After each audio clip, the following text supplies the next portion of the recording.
So this is the last night of the cults class. Numbers have dwindled. I think there's a lot of people sick or doing things tonight, though. And that increases your guys' chances. That's actually good for you. Who in here likes Applebee's? Anybody hate Applebee's in here? Tell me I might win a car. Car? I'd be here too if I thought I could win a car. He knows none of us are going to win. No, Hunter knew. You have a chance of getting this tonight because you guys have been so good and so faithful in this class, and I've enjoyed it, and you've come along and participated and all. This is the best student gets something, so we'll see. All right. Tonight we're talking about ministering to cult members. We've kind of been touching on this a little bit, giving some specific advice with each group that we've talked about as we've gone along. Tonight is going to be the how do we reach, in general, how do we reach people in cults? Now, most of us here in our society, most of the cults we're going to encounter are not going to be things like Hinduism or Islam, things like that. Most likely here, we're going to be encountering Christian cults. You know what I mean by Christian cults, right? They claim to be Christian, but they're not. It'd be things like Jehovah's Witnesses, Mormons. And so a lot of the advice tonight is really centered more so for the Christian cults. It'd be groups like that, plus things like Christian Science. Scientology is not really a Christian cult, but even that. But it's all going to be how to minister to people who have been in this kind of setting, in this kind of environment. Okay? So, let's start off with 4 rules for reaching cultists. Okay, I'm going to give you guys 4 basic rules tonight. That'll just kind of help improve your chances, help give you a general idea of how to best influence these people. But first things first, why should we care? Why should we even care about reaching cultists? Anybody know? Because Jesus loves cultists. Exactly. Basically, this right here is all the, however you find it best to put that down into words. That's what you write down in your notebook. That's all the reason we need. If God's Son, if God wouldn't spare His own Son to reach the lost, we should be willing to do anything we can for Him. Okay, so let's talk about 4 rules for reaching cultists. Rule number 1 is going to be love them. Okay? You will do things for your family. We all have annoying family members, right, everybody? You'll do things for your family you wouldn't do. You'll put up with things from your family you wouldn't do for other people, right? Because you love them. When it comes to trying to reach somebody who is in a cult, really a mind control situation where they have been, their thinking has been distorted, it's going to take a lot of patience. You're not going to be patient with somebody if you don't love them. It's going to take a good attitude, even when they may even seem hostile or aggressive at times. Having a good attitude despite that, you're only going to do that if you love them. It's going to be really, really inconvenient to try and reach somebody with this type of mentality. If you don't love them, you're not going to be willing to do the things necessary. So first and foremost, your motivation has to be love. Okay? Rule number 2 is know where they're coming from. Know their mentality and their circumstances, and know their beliefs. Now, we've been studying, a lot of what we've been doing in this class has been getting to know the beliefs of cults, but also we've talked a little about the mentality. We've talked a little bit about the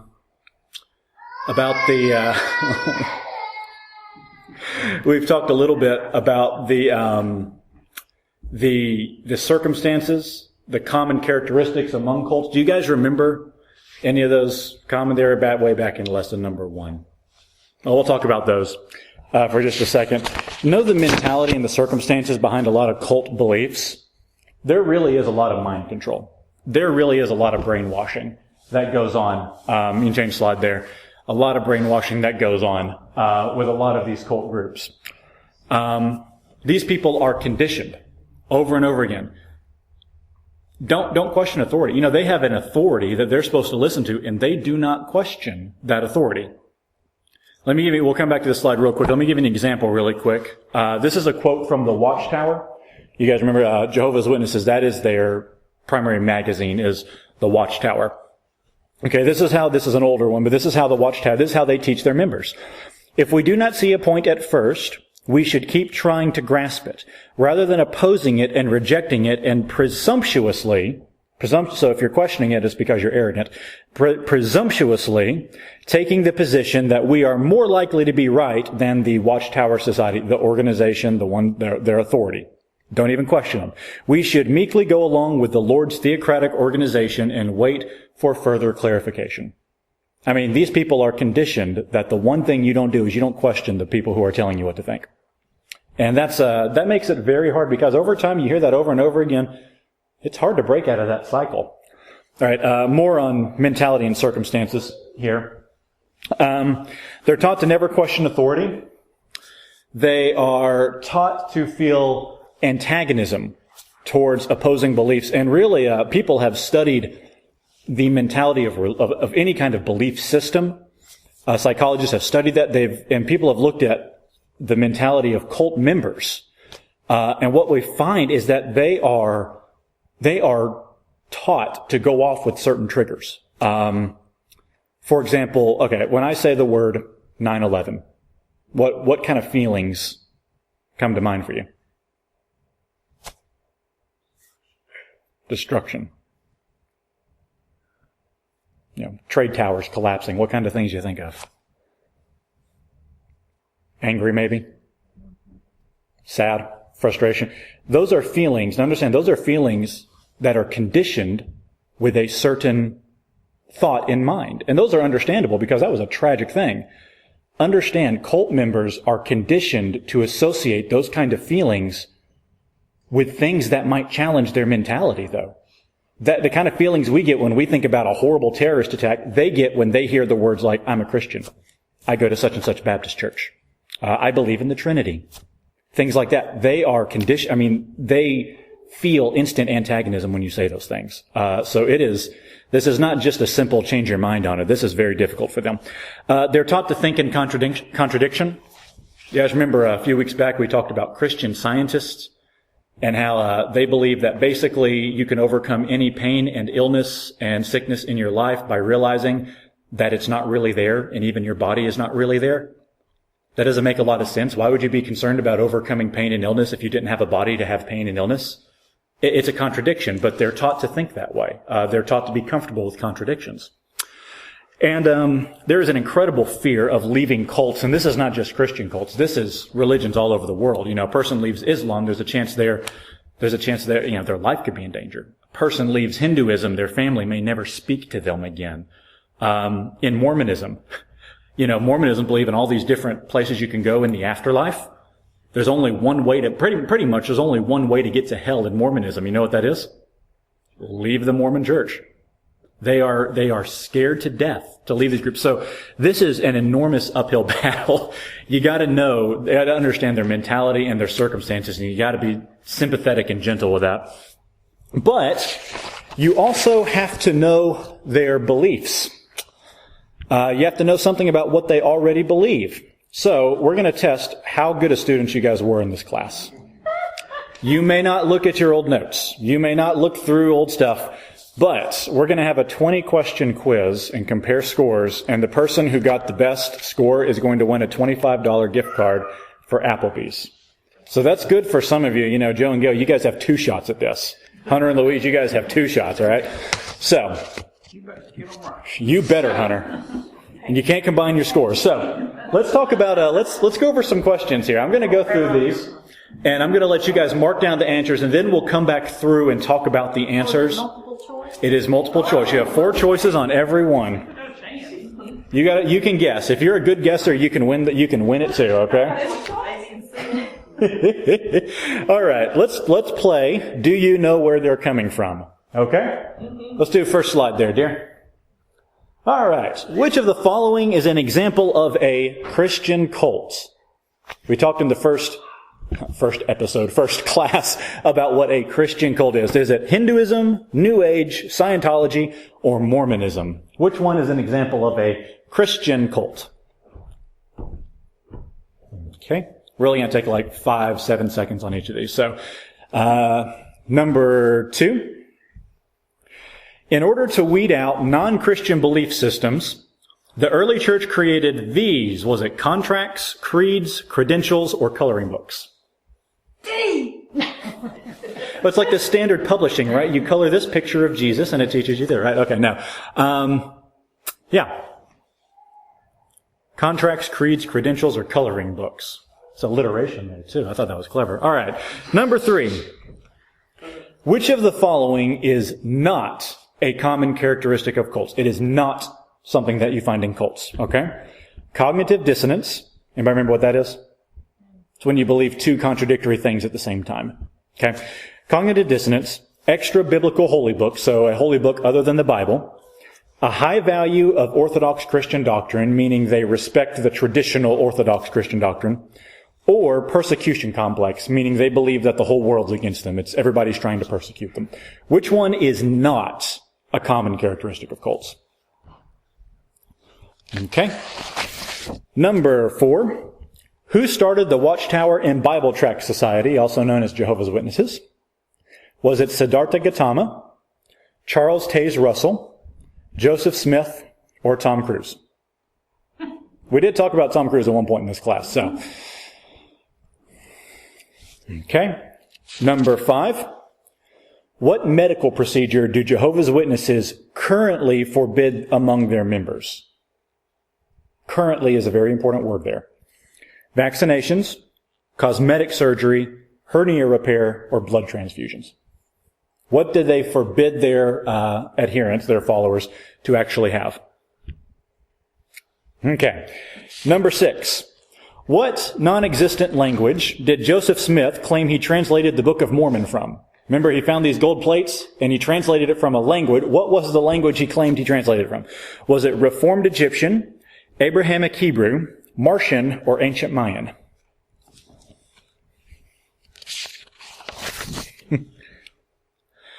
All right. Number 7, the Mormon view of God can best be described as, and this is a very tricky one. Be very careful here.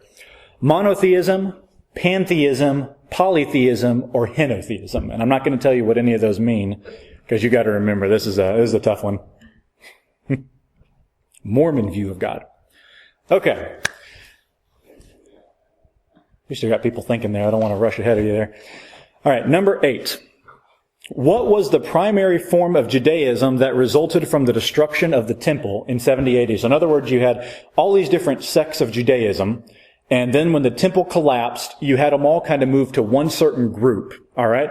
Was it Rabbinic Judaism, Messianic Judaism, Palestinian Judaism, or Essene Judaism? Some of these are kind of hard, aren't they? Are you finding these challenging at all? That's good. Okay, that's good. I wanted them to be challenging. So, if the highest score is a 19 out of 20, I accomplished my goal. Okay. There's 20 questions? There's 20. Oh, gosh. In order for, well, you got to have a lot. Come on. Number 9, that's like 2 questions per class. Come on. All right, number 9. In order for a person to be considered a modern-day Jew, what member of their family must be Jewish? Their father, their mother, their grandmother, or their third cousin twice removed?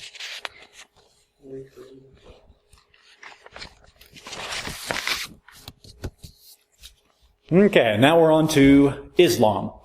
Number 10. What country is Mecca in?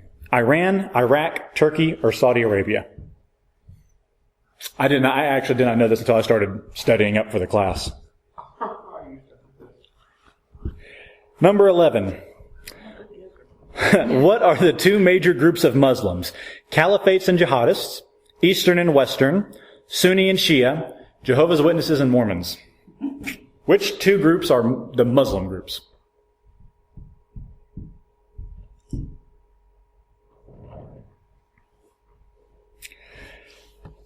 Okay. Number 12.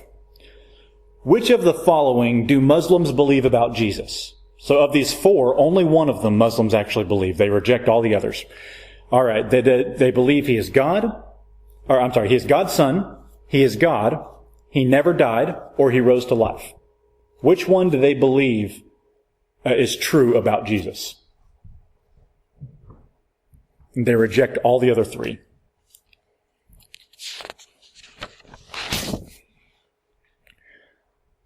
All right, number 13.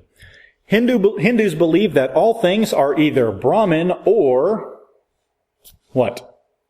Is it Maya, energy, karma, or poorly cooked? You guys remember the concept of Brahman? Brahman is basically all that is. And then you have this other word that is all that is not. Things that are not real. And that's what we're looking for here.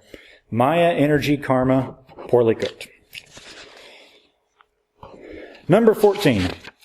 What about Christianity do Hindus find hardest to accept? Is it the belief that there is a God? The belief that there is one God? The belief that Jesus is God? Or is it because we use plastic communion cups instead of glass ones? What do Hindus have the hardest time accepting?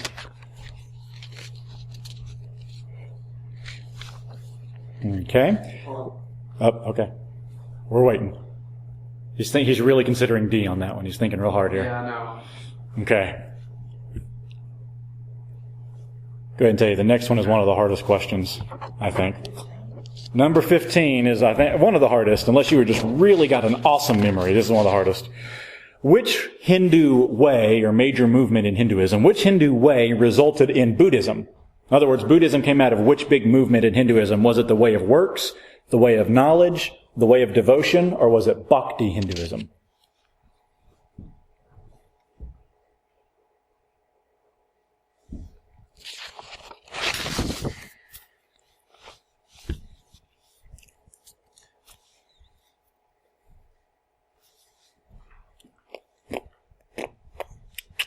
Okay, number 16. Which Hindu belief do Buddhists reject? Is it karma, reincarnation, polytheism, or the caste system? What is it that Buddhists reject of Hinduism? Okay. We're on to a fun one now, Scientology. Number 17. What was the career of Ron L. Hubbard, the founder of Scientology? Before he founded Scientology, what did he do? Was he a science fiction writer? Was he a historian? Was he a gas station attendant? Or was he a Hindu priest?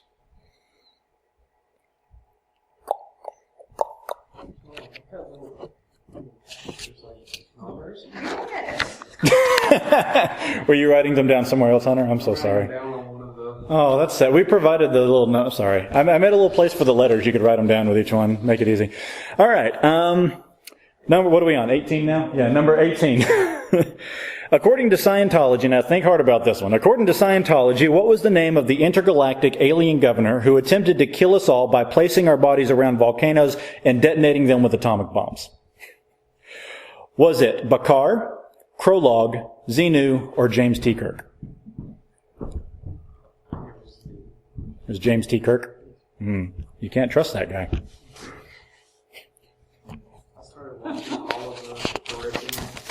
The movies, original movies? The series, like TV series? On Netflix? You got to come by and watch them sometime. I love those. The original ones are the best ones. Star Trek. Okay. Number 19. Mary Baker Eddy. Now, she was the founder of Christian Science. Mary Baker Eddy claimed that the secret to overcoming pain and illness was realizing it doesn't exist, faith healing, speaking it out, or chanting. What was the secret to overcoming pain and illness? And number 20. Which of the following groups believes that Haile Selassie, I still have trouble with his name, Emperor of Ethiopia, he's crowned in 1930, was Jesus returning to earth? Which one believed that Haile Selassie was Jesus returning to earth? Is it New Age, Rastafari, Unitarian Universalist, or Shinto? How you feel like you did? 50-50. Who thinks they won? Anybody think they won? No? Nope, nobody. Well, the course. Does anybody need any of the questions repeated? Because I got them right here. I can repeat them for you. Okay. All right. Let's go through these really quick. Number 1. Which of the following is example of Christian cult? What do you think it is? D. Mormonism, right? Because Mormons actually claim to be, none of those others claim to be Christian. Mormons do. All right. Number 2. In order to weed out non-Christian belief systems, the early church created what? Creeds, right. Nobody said coloring books, right? You should take a point off if you did. Lose a point, Hunter. Take one off. All right. Number 3. Which of the following is not a common cult characteristic? What do you think?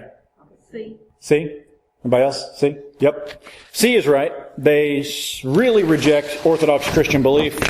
A lot of times they have to try and justify it and say that you had the original Christianity with the Bible, and the second that ended, everybody fell into immense heresy for however many years until our leader came around and fixed it. So that's usually what they believe. Okay. Number 4, who started the Watchtower and Bible Tract Society? Joseph Smith. Any other guesses? A. Siddhartha Gautama. I knew it was going to be. I was going to say Joseph Smith is with the Mormons. Yes. I put C first, and then I thought, that ain't right. Yep. I'll put B. Who was it? It is Charles Taz Russell. It was B. Siddhartha Gautama, that was Buddha. We call him Buddha Yeah, today. exactly. We went to Yale. Joseph Smith was not. Yeah, I know, but I couldn't remember what it was. I was like, ah. Yeah. And Tom Cruise didn't start any religions, but he does adhere to one. Anybody remember what that one is? Yeah, big Scientologist there. All right. So you got enough money to be a Scientologist anyway. Number 5. What medical procedure do Jehovah's Witnesses currently forbid among their members? D. Blood transfusions. All right, just a question. Did anybody put A, vaccinations? That was my other choice. If you put vaccinations, instead you should give yourself half a point, because there was one point in time they would not allow vaccination. They wouldn't allow smallpox vaccinations. Now they changed it to where they do allow that, they just don't allow blood transfusions. All right. Number 6. What non-existent language did Joseph Smith claim he translated the Book of Mormon from? Reformed Egyptian. A? Yep. Reformed Egyptian. That's right. I don't even know what Abrahamic Hebrew would be. But yeah. Interesting enough, a language that doesn't exist. Number 7. This is where it starts getting. This is the tough one. The Mormon view of God can best be described as what? What do you think? There's one of these I'm going to give you half credit for again, too. Just give us the answer. All right, the answer is D, henotheism. Everybody, you remember what monotheism, right? What's monotheism? One God. What's pantheism? Kai's telling you back there. What's pantheism? Pantheism is the belief that everything is God, or God's in everything. Anybody know what polytheism is? And henotheism is very close to polytheism. It's the belief that there are multiple gods, but for us, we only worship one. So if you put C, give yourself half a point, because they are polytheistic, but more specifically, they are henotheistic, meaning they think there's lots of gods, but they only worship one. All right. Number 8. What was the primary form of Judaism that resulted from the destruction of the temple in 70 AD? There's a tough one. Any guesses? All right, we got Rabbinic Judaism and Essene Judaism. Any other guesses? B, Messianic Judaism. All right. The correct answer is A, Rabbinic Judaism. All right. Number 9. In order for a person to be considered a modern-day Jew, what member of their family has to be Jewish? Mother. I was going to go with Got to be mother. If anybody put D, you should take a point away. All right. I always did that just because I'm dyslexic. All right, number 10. What country is Mecca in? This is a good geography question. Who knows what country Mecca's in?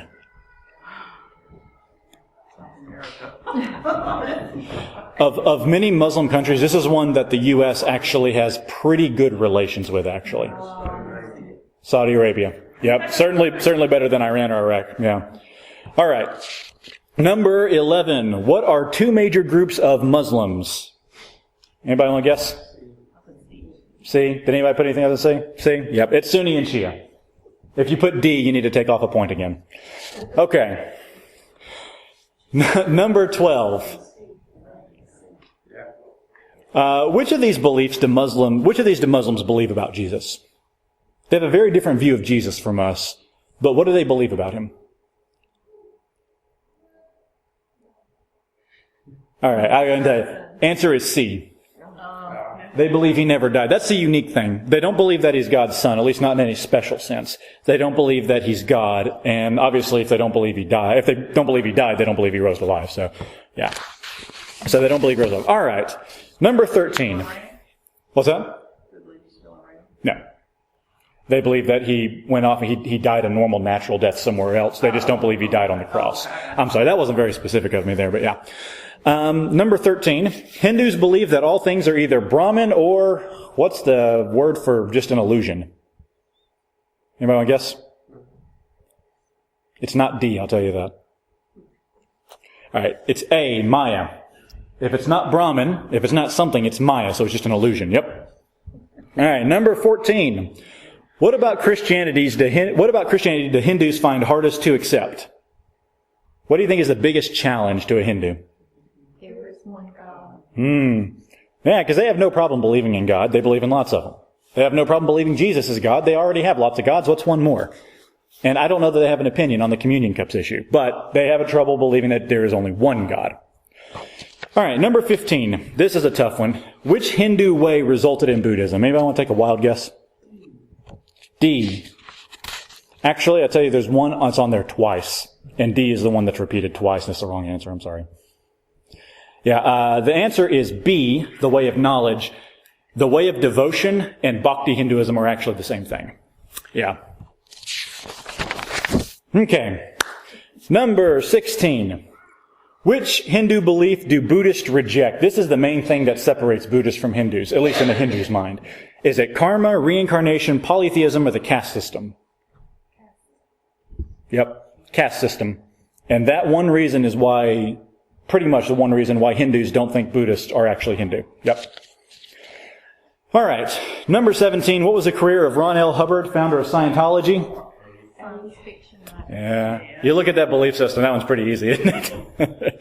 Yep, he is a science fiction writer. Good friends with Isaac Asimov. Supposedly, I don't know if it's true, they made a bet between the two of them.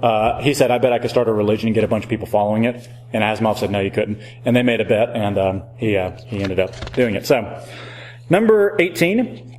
Who was the intergalactic alien governor, according to, anybody remember his name?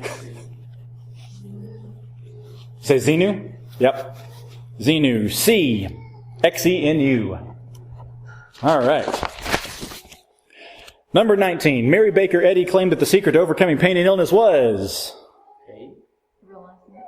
Yes. I got You realize... because you made that comment. Yeah, we mentioned it earlier tonight. Got it too. Just realizing it's not even there, right? There's nothing to hurt. I would have missed it otherwise. I thought you said that earlier tonight. That has to be the answer. And finally, number 20. Which of the following groups believes that Haile Selassie was the returned Jesus? I guess Rastafari. Anybody guess anything else? Okay. It was Rastafari, the Jamaican belief. I just remember seeing that. Yep. No, Rastafari. Although don't count out the possibility that there could be some Unitarian Universalists who think that too. It's not really opposed to their beliefs. All right. Anybody get 20? You're very optimistic. Okay. Who got... How many did we get right? Yeah, how many we got? Yeah. So I'll let you guys count that up really quick. Anybody get more than 15 right? Okay, who got more than 10 right? Okay, most of you. All right. Louise said 13. Anybody get more than 13? How many did you get, Janie? 14. Anybody get 14 or more? Okay, she is a show. She wasn't even here last week. Congratulations, Janie. You are a very good student or a very good guesser, one or the other. And you can take Dan someplace nice now.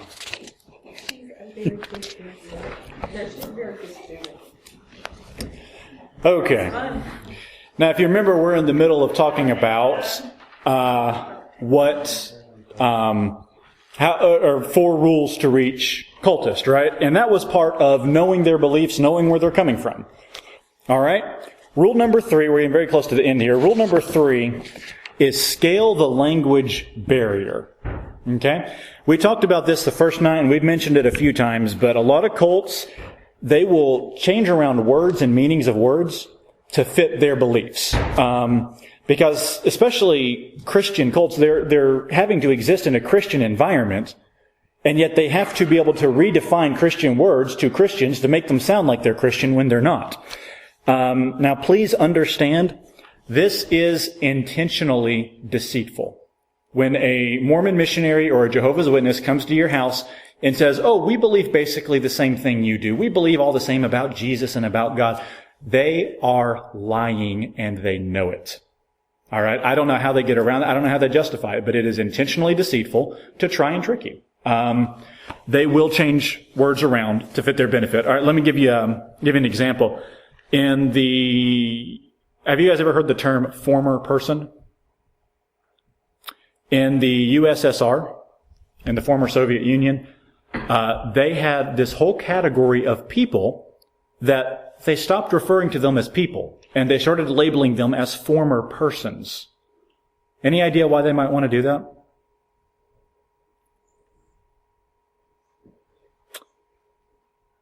You may have said that back there. I think I might have heard it. They did it so they could kill their enemies and eliminate. They started calling certain groups of people former persons because once you remove the title of personhood, it's just that much easier to kill them, to treat them like they're not people anymore. And that was rampant in Soviet Russia. 50 years ago, if you get in a time machine and go back 50 years and you hear somebody say, oh, that guy, yeah, he's a gay guy. What would they mean? What are they talking about? They mean he's a happy guy who enjoys life. Today, somebody says, oh, that guy's gay. What are they talking about? Why the sudden change in the word? Why are they describing it completely different now? They had a golf course over here called Gay Hills.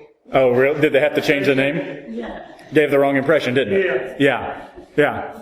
But when they started calling homosexuals gay, that's trying to market it and make it look nicer and happier. They play around with definitions. Cults do this very same thing, and that lets them basically lie to you. It lets them tell you things that are not true.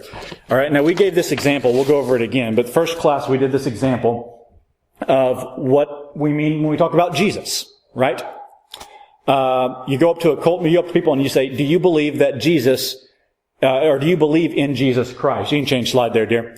Do you believe in Jesus Christ? A Christian, when they hear that, they're going to say, yeah, the Son of God eternally existing, God incarnate, right? Jehovah's Witness is going to say, oh, well, you mean Michael the Archangel. And a Mormon is going to say, oh, one of billions of spirit children of God who was a guy but did enough good stuff that he got promoted to godhood. Now, those are very, very different meanings of Jesus. But every single one of them is going to answer, yes, I believe in Jesus. That's the language barrier. And if you can't get past that, you can't have a good, intelligent conversation with a cultist. Okay? So let me just give you a few tips on how to scale the language barrier. Okay? Do not underestimate their ability to twist your words. They are taught to do it. They are really good. Love them anyway, but they can do that.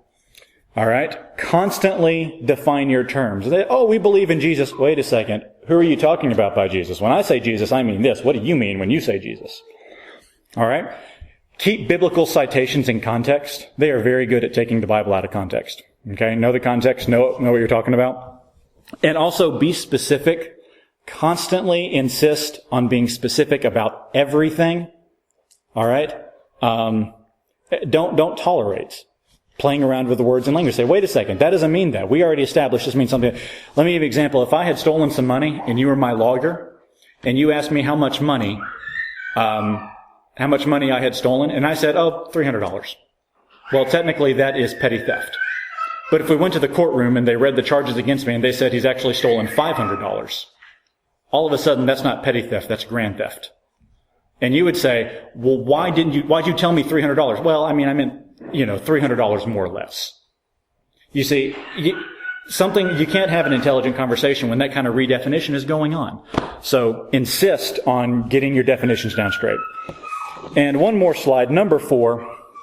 One of the best things you can do is live the Christian life well. If you don't know how, if you can't do anything else, do this. This is essential. Cults teach their adherents that only members of our group are good, right? They teach that all these Christians, these people who go to Fairlawn, they teach them that they're bad people, all right? Or some, even major world religions teach, all beliefs are equally valid, right? You get this whole wide range. But if you can really live out the kind of life that Christ taught us to, you are going to chip away at that foundation of what they believe. You are going to make them go back and second guess, and that will go a long way in winning an audience with them. Okay. Any questions on anything cult related ever in all of history? Nothing? All right, we're done with the class.